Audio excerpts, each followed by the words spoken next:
Det er nemt at få en Parkrun ID. Du går til parkrun.dk, register og går ind i register-området. Her skal du igennem den her form.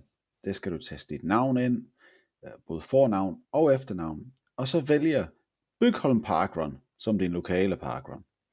Du kan vælge, hvad for din køn du er, og så sætte din fødselsdag ind.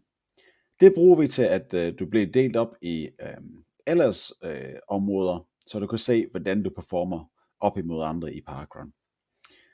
Sæt din kontakt-e-mail ind her. Det er her, hvor alt information bliver sendt på en ugentlig basis, når du er til parkrun. Du får alle dine resultater ind til din e-mail. Sæt din postnummer ind, og husk at sige ja tak til e-mails. Så får du din e-mail, altså din parkrun e-mail og din code med det samme på den e-mail, du har sat ind. Gå lige ind og kontroller formularen, og så sig til med. Så er du oprettet i parkrun. Det tog mindre end 1 minut. Her kan du gå ind og finde din stregkode, som du skulle bruge til hver uge ved parkrun. Hvis du er stadig i den her system, så kan du komme ind til dit område i din parkrun database. Du kan se, det er guest runners område. Her kan du hente din stregkode. Du kan gøre det på mange forskellige måder. Du kan enten downloade det i en browser, som den viser her. Her kan du også printe herfra, hvis du gerne vil det. Så viser vi, hvordan man printer. Det kan du printe og tage med hver lørdag, hvis du ønsker det.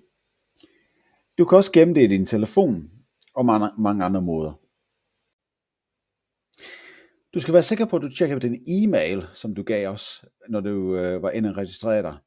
Det er her, hvis du er overhovedet i tvivl, kan du gennemse din registration og finde din stregkode igen.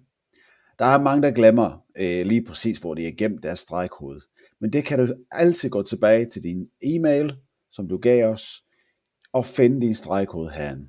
Der er et par links ind i e-mailet, hvor du kan komme ind tilbage til din profil i parkrun, ligesom det vises her. Så kan du gå ind og gemme din stregkode.